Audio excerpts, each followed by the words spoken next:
We spend a lot of time discussing how not all Donald Trump supporters are racist.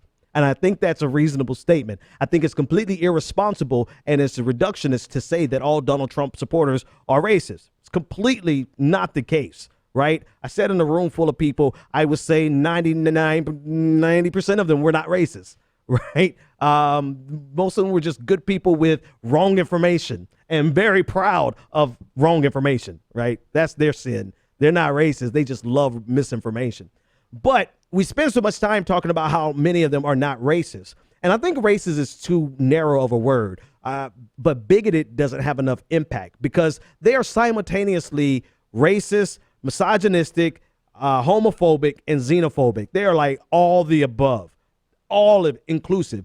And we spend so much time trying to prove how many Donald Trump supporters are not racist that we don't unpack what it really is that the racist contingency wants, right? And the last caller just outlined that perfectly, right? These are the people who straight out want a ban on Muslims, right? They don't want it rhetorically. They don't want it figuratively. They expect Donald Trump to deliver a ban on Muslims, right? They want to, they feel like the answer to their black problem is to end the safety nets. Little do they know they're going to be hurting their cousins a lot more. They're going to be hurting us. But, you know, they legitimately want segregation. They want a separation of the races. They want to deport in force. They want to be the ones to go and bang on the door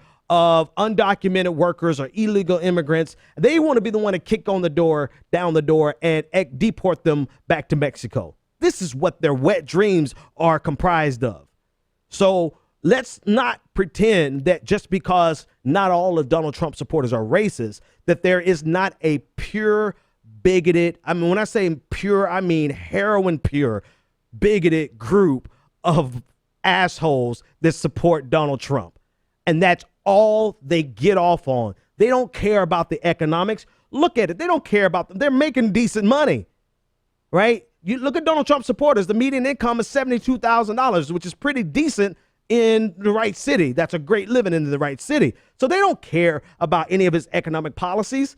They don't really care about his foreign policy. They are there supporting Donald Trump for one reason and one reason only, is because he gives voice to their bigotry and he allows them to have a moment in the sun where they can be themselves because Donald Trump was accepted by America. This is what we brought. And back to the point of, let me pull up this image one more time. Back to the point of Mother Jones, right? In spite of everything that we just discussed, right? A little harshly, a little coyly, and, a little brashly, we discussed it. In spite of all those things we discussed, those are the important things. This is what Mother Jones focused on. The fact that this neo-Nazi was dapper. Right? That's the state. Now, maybe, what was the phrase he used in the original German? What was it? Lügenpresse?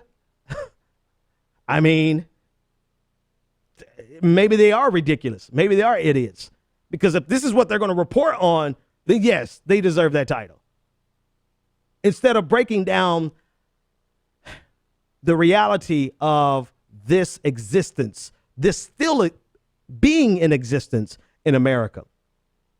I mean, you want to talk about fashionable, wasn't it Hugo Boss who designed the Nazi uniforms? I mean, you don't get much more fashionable than Hugo Boss. I now have to go and burn anything I have in my house by Hugo Boss. I legit didn't know that until tonight. Yeah, I mean,